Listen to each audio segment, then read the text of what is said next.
ವೀಕ್ಷಕರೇ, ನಮ್ಮ ಚಳ್ಳಕೆರೆ ಟಿವಿಗೆ ಸ್ವಾಗತ. ಇಂದಿನ ಪ್ರಮುಖ ಸುದ್ದಿ.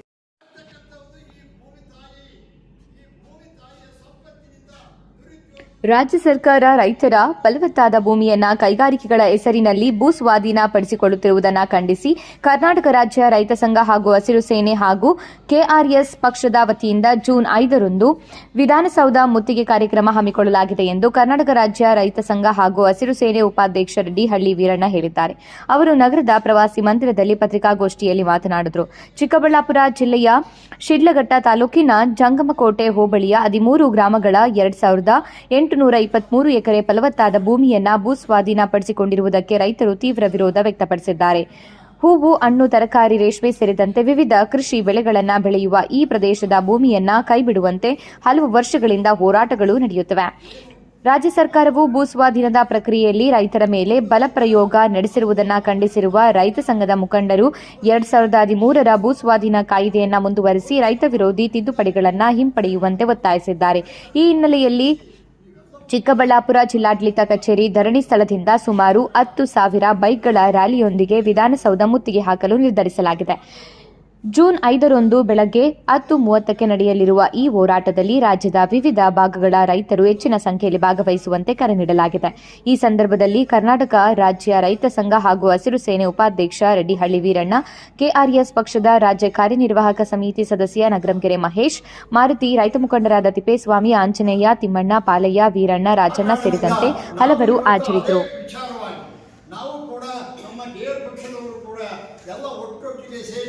ನಾವು ಕೂಡ ಆ 15ನೇ ತಾರೀಕು ವಿಧಾನಸೌಧ ಮುತ್ತಿಗೆ ಕಾರ್ಯಕ್ರಮದಲ್ಲಿ ನಾವು ಯಾವ ರೀತಿ ಹೋಗ್ಬೇಕು, ಯಾವುದರಲ್ಲಿ ಹೋಗಬೇಕು, ಏನು ರೈಲಲ್ಲಿ ಹೋಗೋಣ, ಬಸ್ ಮಾಡೋಣ, ಗಾಡಿ ಮಾಡೋಣ, ಯಾವ ರೀತಿ ನಾವು ಆ ಚಳುವಳಿಗೆ ಭಾಗವಹಿಸಿ ಇಡೀ ಸರ್ಕಾರಕ್ಕೆ ಒಂದು ದೊಡ್ಡ ಎಚ್ಚರಿಕೆಯನ್ನು ಕೊಡ್ತಕ್ಕಂಥ ವ್ಯವಸ್ಥೆ ಒಳಗಡೆ ನಾವು ಈ ಚಳುವಳಿಯನ್ನು ತಯಾರು ಮಾಡ್ಕೊಂಡಿದ್ವಿ.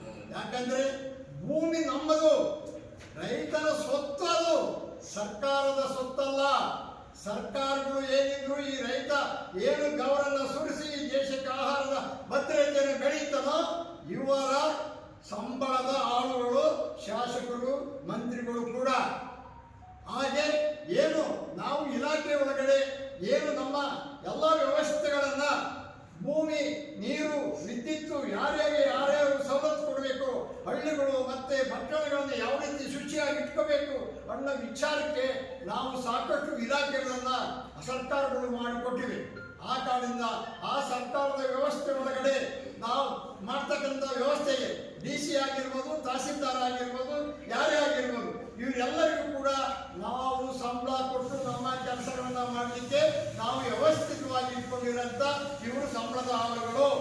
ಆದರೂ ಕೂಡ ಇವತ್ತು ಏನು ಪೊಲೀಸ್ನವರನ್ನ ಬಿಟ್ಟು ಇವರು ದಬ್ಬಾಳಿಕೆಗಳನ್ನ ನಾವು ಒತ್ತು ಪಡಲಿಕ್ಕೆ ಇವತ್ತು ನಾವು ಕೂಡ ಸಿದ್ಧರಾಗಬೇಕು, ನಮ್ಮ ಹಳ್ಳಿಗಳವರು ಸಿದ್ಧರಾಗಬೇಕು ಅಂತ ಹೇಳಿ ಇವತ್ತಿನ ಈ ವಿಚಾರಗಳನ್ನ ಪ್ರತಿ ಹಳ್ಳಿಗಳಿಗೂ ಮುಗಿಸಿ ನಾವು ಸುಮಾರು ಬೆಂಗಳೂರಲ್ಲಿ ವಿಧಾನಸೌಧ ಮುತ್ತಿಗೆ ಹಾಕ ಕಾರ್ಯಕ್ರಮದಲ್ಲಿ ಸುಮಾರು ನಾವು ಕೂಡ ಒಂದು 150 ಜನ ನಮ್ಮ ಜಿಲ್ಲೆಯಿಂದ ಆ ಚಳುವಳಿಗೆ ಭಾಗವಹಿಸಬೇಕು ಅಂತ ಹೇಳ್ಬಿಟ್ಟು ನಾವು ಕೂಡ ತೀರ್ಮಾನ ಮಾಡಿದ್ದೀವಿ.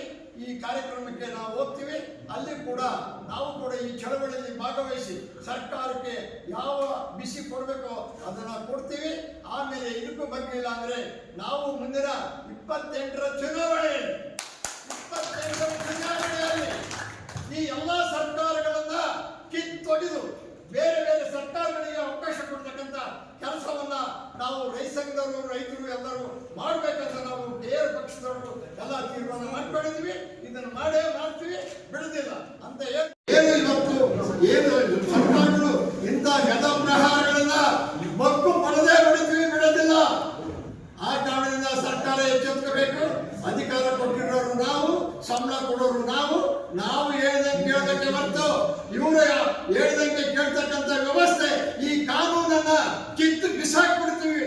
ಇಂಥ ಕಾನೂನು ಅವಿವೇಕಿ ಕಾನೂನುಗಳಿಗೆ ನಾವು ಯಾವುದು ಬಗ್ಗದಿಲ್ಲ, ಜಗ್ಗದಿಲ್ಲ. ಈ ಕೆಲಸವನ್ನ ಮಾಡ್ತೀವಿ ಅಂತ ಹೇಳಿ ನಾಳೆ 5ನೇ ತಾರೀಕು ವಿಧಾನಸೌಧಕ್ಕೆ ಹೋಗ್ಲಿಕ್ಕೆ ನಾವು ಪ್ರಯತ್ನ ಮಾಡಿದ್ವಿ. ನಾವು ಏನಾದರೂ ಅಡ್ಡ ಮೆಟ್ಟಿ ಬಂದ್ರೆ ಮುಂದಿನ ಪರಿಣಾಮಗಳನ್ನ ಈ ಸರ್ಕಾರಗಳೇ ಅನುಭವಿಸಬೇಕಾಗ್ತದೆ. ಯಾವುದೇ ರೀತಿ ರೈತರ ಒಂದು ಚಳುವಳಿಗೆ ಏನಾದರೂ ಅಡ್ಡ ಬಂದು ಏನಾದ್ರು ಮಾಡಕ ವ್ಯವಸ್ಥೆ ಒಳಗಡೆ ಬಂದು ನಾವು ಸರ್ಕಾರಕ್ಕೆ ಏನಾದರೂ ಅವಮಾನ ಅಗೌರವ ಮಾಡಿದ್ರೆ ನಾವು ಸರ್ಕಾರಕ್ಕೆ ಏನ್ ಬೇಕು ಅದನ್ನ ಮಾಡ್ತೀವಿ. ಅಲ್ಲಿ ಅನ್ಯಾಯ ಆದ್ರೆ ಈ ಸರ್ಕಾರಗಳೇ ಅನುಭವಿಸಬೇಕಾಗ್ತದೆ. ಯಾಕಂದ್ರೆ ಈ ದೇಶಕ್ಕೆ ಕಷ್ಟಪಟ್ಟು ಬೆವರು ಸುರಿಸಿ ಅನ್ನ ಕೊಡ್ತಕ್ಕಂಥವ್ರು ನಾವು ಸ್ವಾಮಿ, ಉದ್ಯೋಗ ಕೊಡ್ತಕ್ಕಂಥವ್ರು ನಾವು. ಇವತ್ತು ಹೇಳಿದ ಹಾಗೆ ಎಷ್ಟು ಕೈಗಾರಿಕಾ ಪ್ರದೇಶಗಳನ್ನ ಅಭಿವೃದ್ಧಿಪಡಿಸಿದೆ, ಎಷ್ಟು ಇವತ್ತು ಅನ್ಯ ಉದ್ಯೋಗಗಳನ್ನು ಅರಸಿ ಯುವಕರು ಇವತ್ತು ಅಲ್ದಾಡ್ತಿದ್ದಾರೆ. ಆದ್ರೆ ಆ ನಿಟ್ಟಿನಲ್ಲಿ ಆ ಇಲಾಖೆಯೂ ಸಹ ಇವತ್ತು ಕೇವಲ ಒಂದು ಆಸ್ತಿಗಳನ್ನ, ರೈತರ ಭೂಮಿಗಳನ್ನ ವಶಪಡಿಸಿಕೊಳ್ಳುವುದಕ್ಕೆ ಅಥವಾ ಅದನ್ನ ಅಭಿವೃದ್ಧಿಪಡಿಸುವಂತ ನೆಪದಲ್ಲಿ ಒಂದು ಹಂತದಲ್ಲಿ ಫಲವತ್ತಾದ ಭೂಮಿನ ಹಾಳು ಮಾಡ್ತಾ ಇದ್ದಾರೆ. ಅಲ್ಲಿಗೆ ನಮಗೆ ಆಹಾರ ಉತ್ಪನ್ನಗಳು ಕಡಿಮೆ ಆಗುವಂತ ಪರಿಸ್ಥಿತಿ ಉಂಟಾಗ್ತಾ ಇದೆ. ಜೊತೆಗೆ ಇಲ್ಲಿ ಲಾಬಿ ಮಾಡೋದಕ್ಕೆ ರಾಜಕಾರಣಿಗಳ ಮತ್ತು ಅವರಿಗೆ ಲಾಬಿ ಮಾಡಲಿಕ್ಕೆ ಒಂದು ರಿಯಲ್ ಎಸ್ಟೇಟ್ ಉದ್ದಿಮೆಗಳನ್ನ ಒಂದು ಅಭಿವೃದ್ಧಿಪಡಿಸಿಕೊಂಡು ತನ್ನ ಸ್ವಂತಕ್ಕೆ ಅವರು ಆ ಆಸ್ತಿನ ಕಬಳಿಸುವಂತ ಮತ್ತೆ ಅವರ ಆರ್ಥಿಕವಾಗಿ ಅವ್ರು ಬೆಳೆಯೋದಕ್ಕೋಸ್ಕರ ಇವತ್ತು ನಮ್ಮ ಏನು ಇಡೀ ಕರ್ನಾಟಕದಂತ ಒಂದು ಈಗಾಗಲೇ ನೋಡ್ತಾ ಇದ್ರೆ ಬಿಡದಿನಲ್ಲಿ 8,000 ಎಕರೆ ಅಷ್ಟನ್ನ ಸ್ಮಾರ್ಟ್ ಸಿಟಿಗೆ ಮಾಡ್ಬೇಕಂತ ಗೊತ್ತಿರುವಂಥದ್ದು. ಅದು ಎಷ್ಟು ಮಟ್ಟಿಗೆ ಸರಿ ಅನ್ನುವಂಥದ್ದು. ಹಾಗೆ ಅದೇ ರೀತಿಯಲ್ಲಿ ಚಿಕ್ಕಬಳ್ಳಾಪುರ ಶಿಡ್ಲಘಟ್ಟ ಗ್ರಾಮದ 13 ಹಳ್ಳಿಗಳಲ್ಲಿ ಒಂದು ಫಲವತ್ತಾದ ಭೂಮಿನ ಇವರು ಕಸ್ಕೊಂಡು ಇವರು ಕೈಗಾರಿಕಾ ಪ್ರದೇಶವನ್ನು ಅಭಿವೃದ್ಧಿಪಡಿಸುವಂತ ಯಾಕೆ ಆ ಅದ್ರ ಮೇಲೆ ಆಸಕ್ತಿ ಅಷ್ಟು ಇದೆ? ಭೂಮಿಗಳನ್ನು ಪಡ್ಕೊಳ್ಳಿ. ಯಾವ ರೀತಿ ಯಾವುದು ಬೇಸಾಯಕ್ಕೆ ಯೋಗ್ಯವಲ್ಲ, ಯಾವುದೋ ಬೇಸಾಯಕ್ಕೆ ಯೋಗ್ಯವಲ್ಲ ಅಂತ ಪ್ರದೇಶಗಳಲ್ಲಿ ಸಾಕಷ್ಟು ಸರ್ಕಾರಿ ಜಮೀನುಗಳಿದೆ, ಅದನ್ನ ಅಭಿವೃದ್ಧಿಪಡಿಸಿ, ಬಂಜರು ಭೂಮಿ ಅಭಿವೃದ್ಧಿಪಡಿಸಿ.